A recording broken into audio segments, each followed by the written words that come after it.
All right. It is the top of the hour, so it's about that time. I'm going to go ahead and get us started. Welcome, everyone, to the June 17th installment of the Accelerant Research Virtual Insights Conference. My name is Bill McDowell. I am the president at Accelerant Research, and I'm going to get us started for today's festivities. For all those who have attended our conferences in the past, welcome back. For anyone who's attending for the first time, welcome.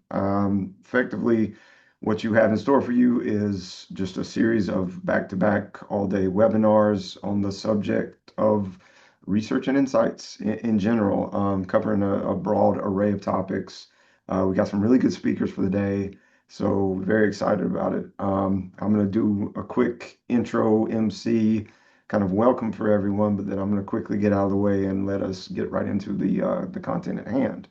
I'm going to first start by sharing a couple of ground rules that we've tended to live by with these conferences. So we began doing these virtual conferences actually during COVID shutdowns, and they were well received at the time, and we've just continued to do them.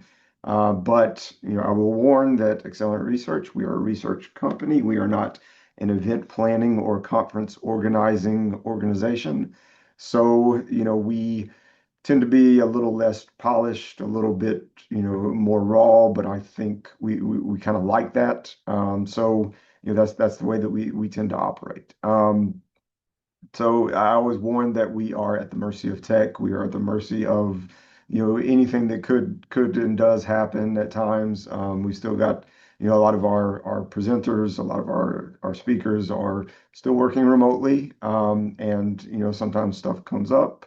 I call it the shit happens clause of these conferences. For example, in my office, we've actually got a lot next door that is being cleared for new construction. I've got bulldozers going by every few minutes. So if you see anything shaking off the wall behind me, or if it looks like you hear anything rumbling, no earthquake. It's just me dealing with that. Other rule we like to live by is be respectful to one another, to our speakers.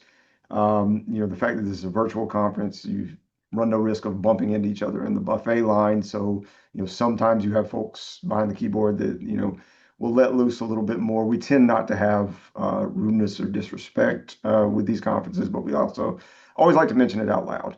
That doesn't mean that you can't and shouldn't engage with presenters, that you shouldn't, ask questions, even to the extent possible, network with one another in attendance. You have both on YouTube as well as on the Zoom live stream that we're on. You have a chat function, you have Q&A functions. Use those. Network, engage with one another in attendance as well as our speakers. Like I say, ask compelling questions. Just quick housekeeping announcement. We've got actually another one of these conferences coming up on August 20th. That's going to be our next one. We're skipping the month of July for summer vacations, but coming back in August and continuing monthly after that through the end of the year. So if you haven't registered, please do so. We're going to keep this thing going. So how to get to registration, just go to accelerantresearch.com. You can go to the resources drop down and the conferences tab, and you'll have everything you need there. You can also access prior conferences, all that we've done in the past, for lots of engaging and fun content to get lost in, as it were. Just a quick overview of our presentations that you can expect for the day.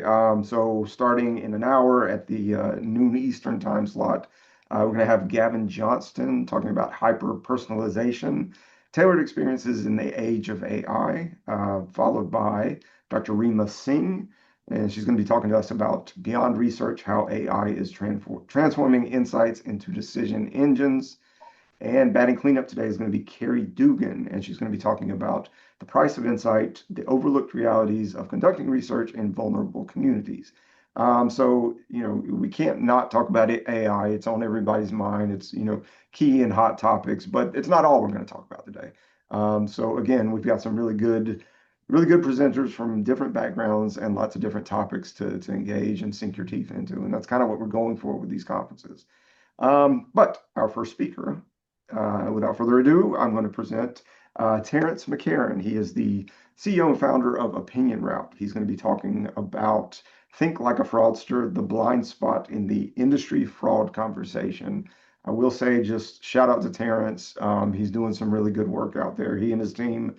Um, I mean, if you haven't been living under a research and insights rock for the past several years, have been slapped in the face by the difficulty of just conducting research and getting quality participants to take part in research. Terrence and his team do a really good job of, trying to combat that. And it ain't easy. It's bad out there, and I'm really interested to hear what Terrence has to talk about. I'm going to step out of the way, let him do his thing. I'll probably circle back in a little bit to handle any Q&A, but otherwise, I'm going to go dark. Terrence, it's all yours. Hey, thanks, Bill. Appreciate it. I'll jump in here to share here. All right. A lot of the conversation in the industry really comes through everyone's individual vantage points, which makes a ton of sense. So I want to introduce a different lens into an increasingly emotional conversation because it speaks directly to the heart of the integrity of the industry. So for me, at Opinion Route, one of our charges is really building confidence amidst what feels like a really difficult, really highly complex topic. We want to bring a little bit of calm and confidence to your strategy and your equation. Before I talk about the missing perspective, though, let me just share a little bit more why I'm the one sort of telling this story. I started Opinion Route about 13 years ago, but this is now 27 years. Like many of you, I'm living in the research industry. I'm a lifer. I'm a big believer in the sector and its overall value proposition. And I've lived through a lot of waves of change, from Katie to panel to programmatic. And ultimately, my mission or my purpose for starting Opinion Route really came down to this migration into high tech. Modern automation was really jumping as being a mainstream truth within the data collection side of quant surveys. I saw those risks were sort of emerging in my front row seat. And I started getting nervous that there wouldn't be a stakeholder to protect the research process or the research company.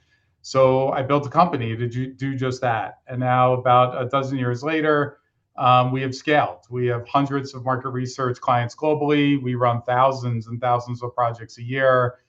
We process 100 million plus respondent surveys a year. And we've invested over $10 million just into the topic of fraud prevention and data quality.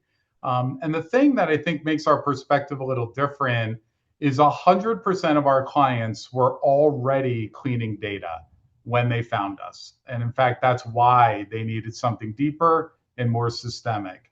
So our whole build really anchors around this partnership of not necessarily trying to be smarter than the researchers, but recognizing the various stakeholders in the process, but ultimately producing data through our process, through our service, through our technology stack that can really meet the standard of the expert. So I'd like to start with a scenario that plays out pretty commonly throughout the industry, certainly in the US, but globally as well, every single week. And maybe this will resonate with some of you. We're pretty far into the project schedule. The field is almost done. The researcher on the team starts digging into the data, and with minutes, it's obvious we got big problems. So the researcher calls the account lead, gets on the phone with the vendors, starts demanding answers. How could this have happened? Why are we in this position? That moment is a high emotion moment. And generally speaking, that's a moment that doesn't have a lot of hope. It's a panic moment for sure. The one thing that's been hard to miss over the last year in the broader industry conversation, whether it's conferences or webinars or podcasts, is that the narratives that are brought to those presentations are often stemming from the emotion of this moment, the panic of this moment. And if you think about that, it makes total sense. It's actually extremely rational. And again, we focus a lot on the individual perspectives of each stakeholder. The end clients who are sponsoring the research, they over the last 2 years have been forced to open their eyes to a truth, this battle that had been waging in the industry behind the scenes related to data quality. There was a long-standing belief that, hey, my vendor has it covered. And that really doesn't feel like it's holding up very well for the insights buyer in many cases.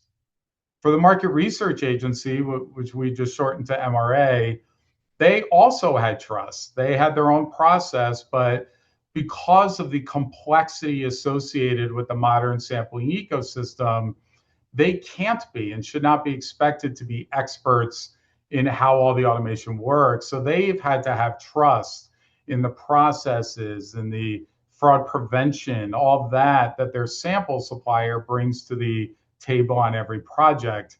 But now they're becoming awake to the idea that if I pick the wrong vendor on this project, my most important client relationships can be at risk. Now, if you're a sample vendor with your embedded data quality tools, they have a lens as well. And their lens is basically like, hey, we do mass scale. We deliver a lot of volume for a lot of surveys for a lot of companies. We know a thing or two, and that's true. But one of their fault lines is the fact that they literally have a lot of their completes that are going through projects that don't have a researcher reviewing data. So the standard that they're evaluating against is really set in large chunks by people who aren't measuring anything. I love talking about real people. Yes, there are still real people taking surveys in our ecosystem, and those folks are getting burnt out. The friction they feel just to get through a survey that's now filled with modern traps that are designed to catch the bad guy, but get in the way of their user experience. And over the last year, I've been really fascinated to see the academia world really paying a lot of attention with papers that are studying the survey research ecosystem. Through their lens in academia, they actually bring a lot of deep thought to the equation, but they also may be a little disconnected from the commercial norms in the business side of survey research. So, right now, one of the narratives that seems to be dominating the discourse in the industry is around this context of AI bots or synthetic respondents as a new fraud opportunity. So for me, this is a really good time to transition into the fact that there is a sixth stakeholder in this ecosystem that is often a blind spot for most of the discourse. So I'd like to officially welcome you to the concept of Fraud Inc. So fraud at large, but certainly also in our ecosystem of online surveys, it's a business. It is definitely an enterprise. It has marketing, it has research and development, it has distribution. Yes, it has tech sprints. And thankfully, it has constraints and their own vulnerabilities. So let's dig into the business model, and then I'll pivot into how this can help us build confidence. But Fraud Inc. is pretty mature. It's been around for many, many years. And one of its sort of hallmark characteristics is it uses mainstream technology for nefarious purposes, which is, to Bill's point earlier, why this gets to be so difficult. So it uses things like Telegram channels and YouTube, and it actually monetizes on YouTube. It productizes exploits and it sells it like SaaS does for subscriptions. They have their own communities. They do on the tech side research and development sprints. They are like a lean startup in a business model on a lot of ways, that they are not trying to just hack a single one-off survey, but they're trying to find something that will scale and work on a repeat basis. So if they fail on a particular approach, they'll abandon it and they'll pivot and find something that's stickier. They are indeed about scale, not precision. I know I get this way, maybe you do too, that sometimes when I have a really important study executing, I'm worried about that study. Like it has to go great. I need to really nail this. So I start really thinking about what this one study may be vulnerable to. But the fraudsters in their business model, they don't think like that. They think about the collective of thousands of simultaneous studies in the whole industry ecosystem and what percent of them can they jailbreak. They want to be repeatable. And yes, they are managing to a profit. They have a P&L. They want to limit expenses, and they want to make these exploits something they can sell to many parties. So for me, when I think of this as a business model, it calms me down a little bit too, because my tendency is to think of the fraudsters as this phantom at midnight in a dark room with a bunch of screens. And while there are some that are like that, the overall scale of the fraud that we're trying to understand and combat is really an organized business model. So I talk a lot about these different channels and technologies that they use. This is just a little visual that talks about some of the tech that are built for this purpose or co-opted from mainstream purposes to do this. And in my view, the thing that really strikes me when we put this all on one screen was how shockingly diverse it is. Spoofing services, geomasking, the marketplaces. How about your browser add-ons? A lot of mainstream things are all involved in fraud hacks. So yes, it is complex. There are a lot of technical things we need to look for. So I love talking about some of the ways that fraud has evolved technologically along with the advent of new capabilities in the mainstream tech landscape. So if I were to take like a 10-year view, this is pretty much how the industry conversation has evolved. There were bots, then VPNs, then we started talking about click farms, and then data centers, and then the concept of link jumping and ghost completes. A couple years ago, residential proxy IPs became a real tough one to flag. And then, of course, AI, ChatGPT, but now the more sophisticated synthetic respondents. The one thing that we have learned as we've tracked this over the decade is it does change. Things work for a while, and then the fraud prevention catches up. So what we have found is the cycle where the industry narrative tends to be 6 to 9 months behind the actual R&D. So what we're talking about now may be gone already, or maybe it's sort of it's already reached this peak and it's starting to come down. So the question I'm just going to offer up in the context of this presentation is, should we be fixated on this synthetic respondent approach when we think of Fraud Inc. as a scaled enterprise?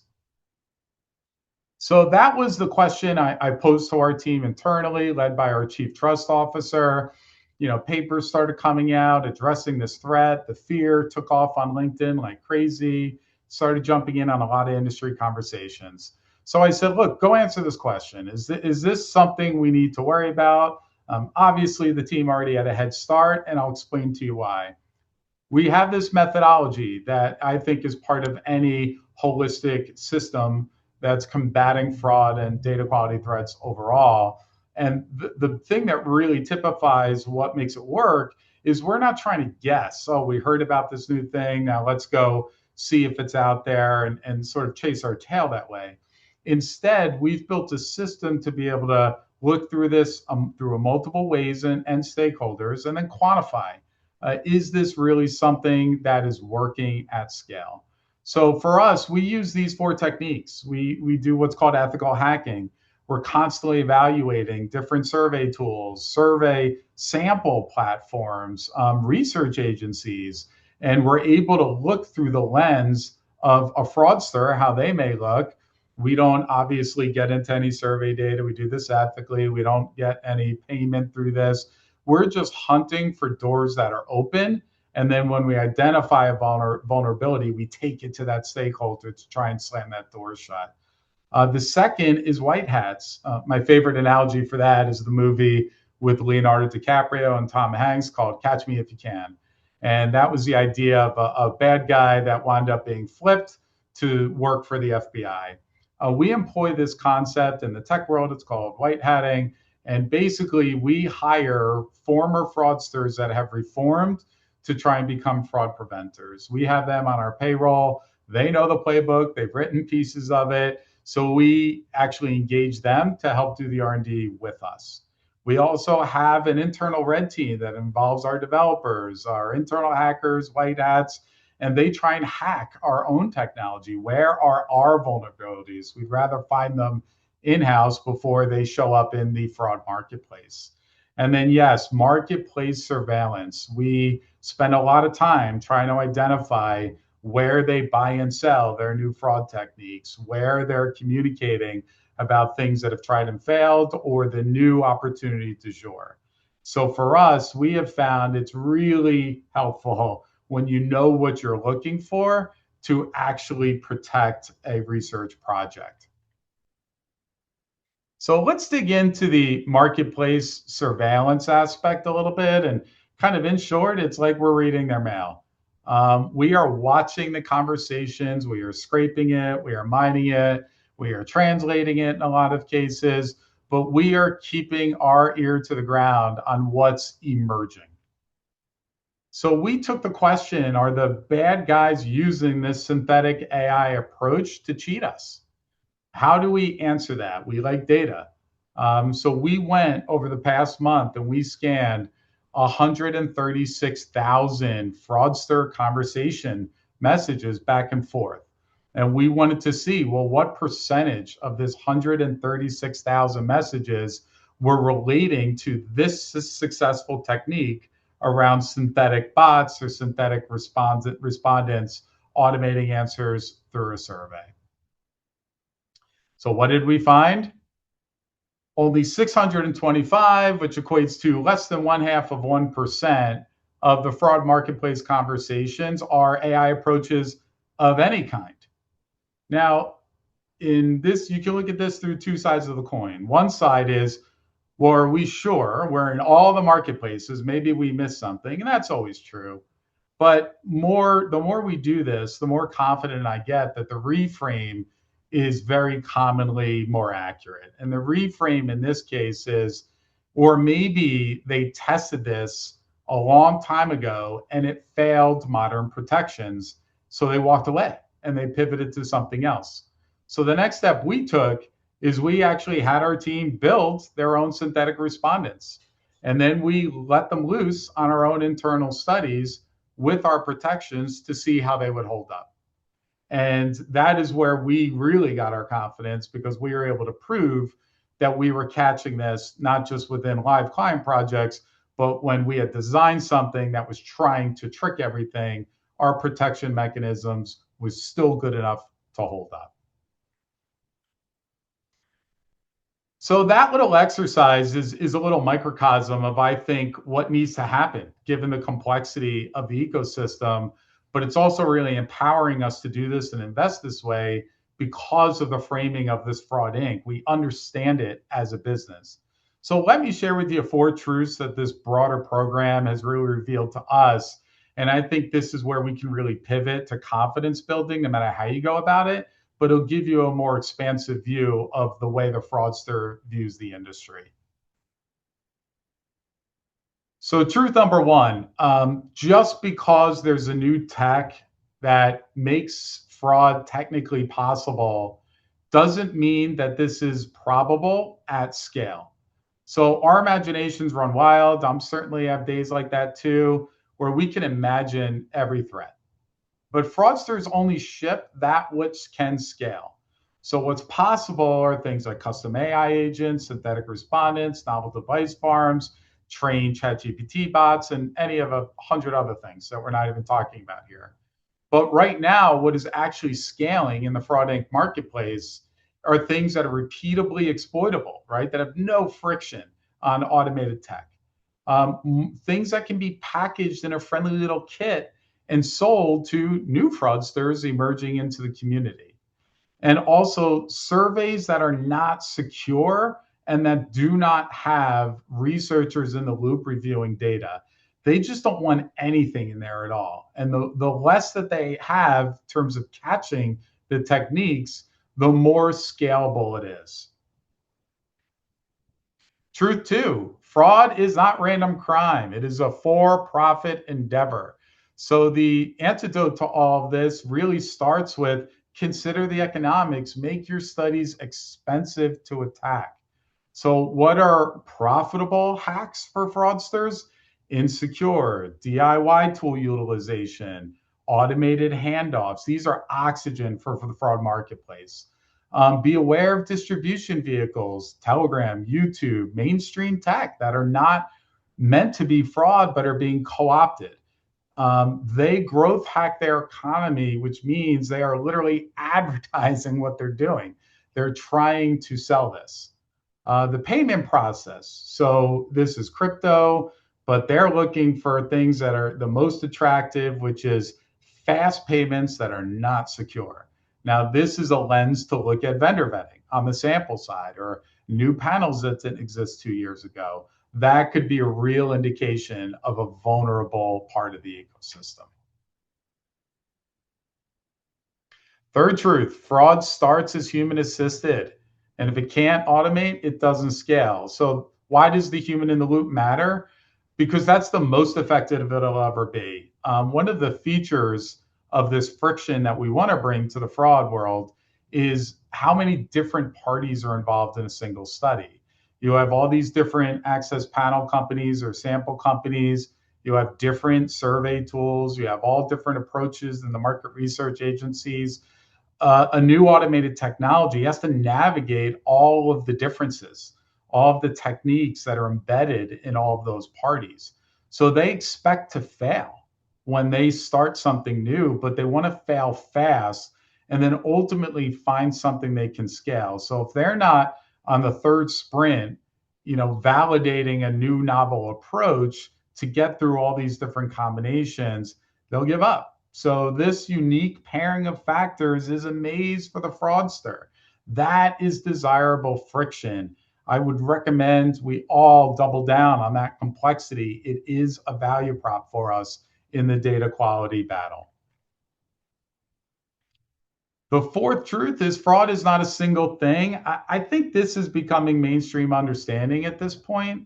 It's not just a bot, it's not just stealing an IP address. It is a combination of techniques that are device, that are network, that are behavioral, which is actually really good. Its complexity is also an opportunity for detection and mitigation. So I think broad understanding for people that are not directly in the industry every day is they tend to think that it's just basically a bot blocker at the beginning of a survey and then researchers manually scrubbing data. And then if something goes wrong, they're in reactive land. But for me, I think where we're really getting to from a mainstream standpoint, if this doesn't reflect your process, I encourage you to embrace this, is be more holistic. I understand the diversity of the threats and where they manifest. It's not just device fraud, but data quality threats include real people being fatigued by the experience. Yes, it is ChatGPT answers and behavioral fraud. So we need to bring to every survey this cybersecurity grade mitigation. And if not, that is part of the vulnerability. But through our sort of holistic, proactive, approach, you have the opportunity to be real methodical in your upgrades and not reactive and certainly not panicked. So ultimately, if you take a systems mindset that we really advocate for, you have to define your core outcome. Like, how do we know this worked? So an example would be for us, is the data good enough for a researcher to keep? And then letting the clients be the experts that grade us on that. That is the core outcome that we anchor the whole system against. What's yours? So the playbook, I'll just give this to you free right now. And if you need any help digging in and how this relates to your business, we could certainly do that later. But the number one overarching thing is, are you bringing enough friction to your project approach? For us, we think we have a real smart systems-based thinking approach. We validate the researcher expertise. We have a very diverse, large group of signals that identify potential threats, and we measure all of that on a study level. And all of that can be accumulated to really tell a data quality story on a project. And then ultimately, the feedback loop. Every study makes the next one better at fraud prevention. We get just absolute improvement is baked into the process overall. So the number one takeaway, if you remember nothing else, friction is your edge, but so is your judgment. You have experience that really matters here. So depending on where you sit in the ecosystem, if you're a market research agency, I would say, up the competitive advantage of friction. Stop playing defense. Get ahead of the game. If you're a brand side researcher that's sponsoring projects, don't run DIY experiments alone. Bring a researcher either internally on your team or through a market research agency to the process. Apply the judgment, the expert eyes to cleaning all data. And overall, this is, I would advocate for as being the best way to bring some friction to Fraud Inc. All right, Bill, I'll kick it back to you, and would love to answer if there's any questions. Absolutely. Yeah, so if you have questions, definitely drop those in the chat or the Q&A. Looks like we've got one or two already waiting, so we'll get rolling on those. So question number one, does tech stacking work better or worse for quality? Meaning, the more quality platforms that are used can be better because they all specialize in certain areas, or does this just filter out too many good respondents? Very important topic. I write about this a lot. And the second half of that question sort of clarified an angle, but tech stacking generally has two different meanings. Like one is, I'm really afraid of device fraud, like case for quality demonstrated. They all kind of give different scores. They don't 100% align. So I'm just going to put three of them on every study, right?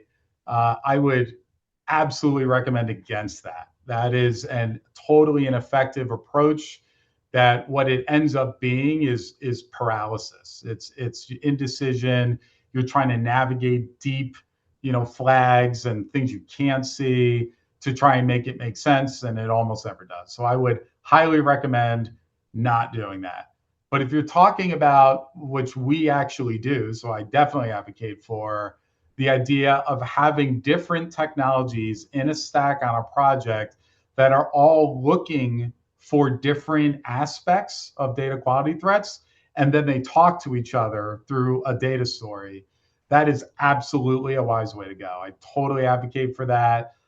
That is the connective tissue throughout the beginning to the very end of the project. And it ultimately tells, because so much of this is so complex, that you need a trail of breadcrumbs that collectively tell the broader story. So, yeah, if by tech stacking you mean having fit for purpose at different phases of the project, pre survey, in survey, and post survey, 100%, I think that's the right way to go. Well, looks like we have another one. Every quality platform out there has their own type of quality rating system. How do we know which one is right? And ultimately, how should we be judging a quality score for each project? Yeah, that's the outcome. That's the outcome question I had in there. It is a hopeless exercise if you're trying to bring all these in and then measure which one is right. Because guess what? Each vendor will tell you they're right. Like this is the right one. This is why. And ultimately, it's again part of that paralysis. So for me, I always let the survey data tell the story. Like the researcher vantage point is ultimately the outcome that we anchor against. So we shouldn't have to passionately advocate to you why our scoring system is right, and we're not going to tell you what it is, but just trust us, right? This is not a trust based, it's the trust but verified based era that we're in. So for me, the verification comes from the survey data itself, and then quantifying across projects, is this really working for me? Look, the truth of the matter is, if you get a dashboard that says we've blocked X number of intrusions, but I'm still spending 10 hours of projects scrubbing out data manually, it isn't working. I don't care how elegant the scoring is, it isn't working for you. And ultimately, that's all that matters. So I guess from a perfect world standpoint, obviously the goal of anybody involved with research is going to be to eliminate. Is elimination or a down the road point where fraud does not exist a possibility? Uh, Bill, I'm sorry to say, no, it's not going anywhere. We will not eradicate this, and this is not unique to market research either. It's not going away in banking. It's not going away in e-commerce sites. It's not going away in social media.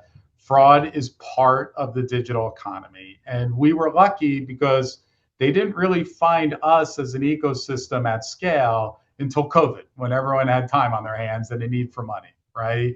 So, but that bridge has been crossed. So to me, there is some corner of the sector that does show frustration out loud about if it's zero tolerance in their mind. That's just not reality. And I'm the guy that invests the 8 figures to mitigate all this stuff, right? But ultimately, I'm trying to be real, and from a humble standpoint, I'm just saying we're big business now. Survey research is big business, so we should expect it will attract people who are trying to extract profit out of it through nefarious purposes. That is a consequence of our wild growth as a sector. So, in a way, we should feel good about that. But it's also a warning call that do not send a survey out to that ecosystem without the proper protections. So I guess I, I know we've talked about fraud, but I mean quality being even broader conversation. Like if I am looking at bad data, do I just automatically assume that it is fraud, or are there other things that I should be on the lookout for? Yeah, I think quality and fraud tend to be used as synonyms, and they're just not. Like, there's data quality is the overarching theme, fraud is a component. This is becoming really mainstream as a conversation, at least because the end clients are so much more aware. They're getting into the data. They're second guessing everything their agencies do in a lot of the verticals. But to me, things that may look like fraud are actually could be a sign of a real person who was just checked out, right? On their cell phone doing 50 other things, just trying to race through to get their incentive. Um, so for me, real people who are fatigued in the survey often present as fraud. And to me, the distinction is not just semantics. Like, it's important because it's a different thing when you know you got a real person in there, but they were checked out. We can do something about that. Like, we can make the survey more engaging. We can add gamification. We can do some fun things to resolve that, to mitigate that.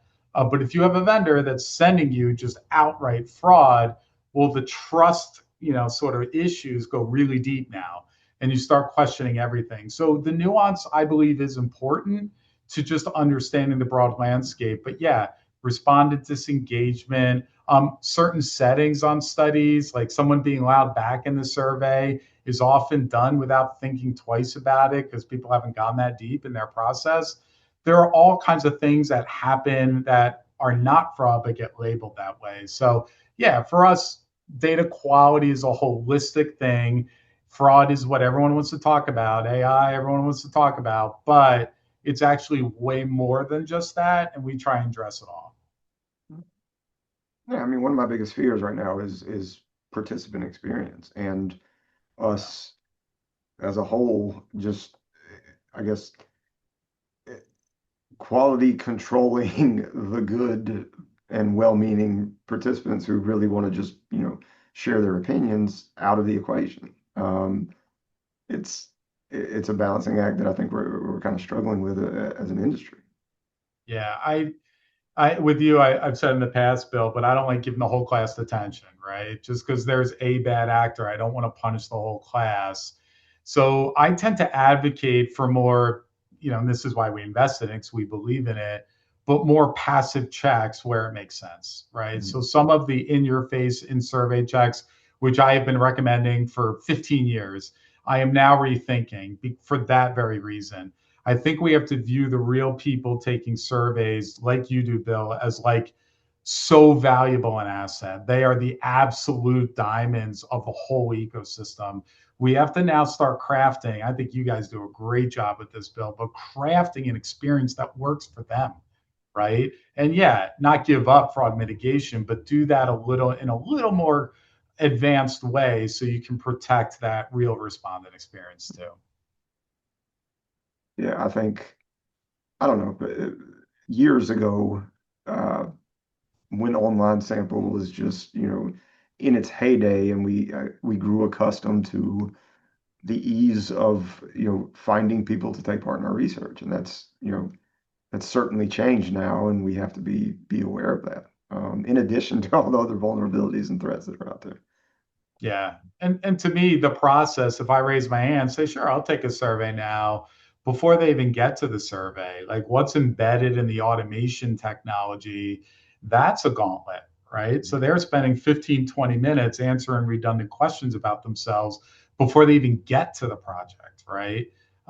That's not a small part of this problem. And it's a sticky one for sure. But again, kudos to you guys for having figured that out too. And it certainly shows up in the quantification of your quality. Yeah, I don't know. Figuring out is it's a an elusive target, that's for sure. Um, so the concept of what was it, white hat, the Why not? white hat idea that you mentioned. Could you speak a little more on that? Yeah, I mean, think about all these fraudsters, one-off people in some corner of the world that are making really good money. And in some cases, like we've interviewed for SMR and for other things that we've done, a fraudster in Bangladesh or fraudster in Venezuela, they're making real money doing this, like supporting their entire family off of this. And at some point, they have a realization that I am committing international fraud here, right? This is a crime. If I get caught, I'm in a jackpot.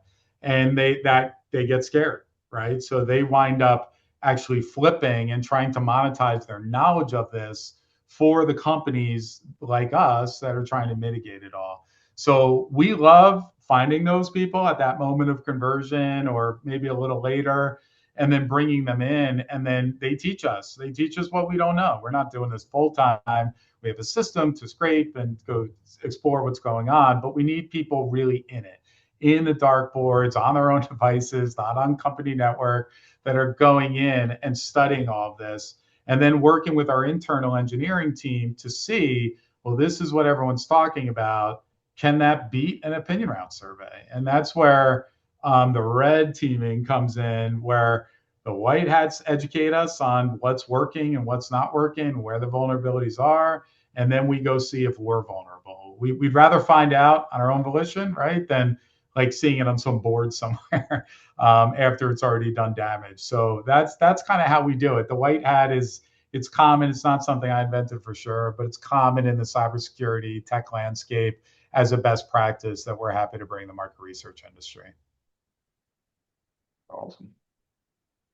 All right. Any final questions for Terrence before we let him go back to investigating and solving the world's fraud issues?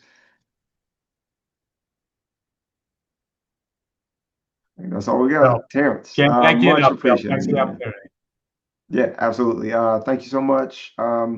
Everybody, we're going to go dark for a few minutes while we hang out for the next presentation, which will begin at the top of the hour. So check your email, grab a bite or a cup of coffee, and we will circle back in about 15 minutes. Thanks. Thank you all.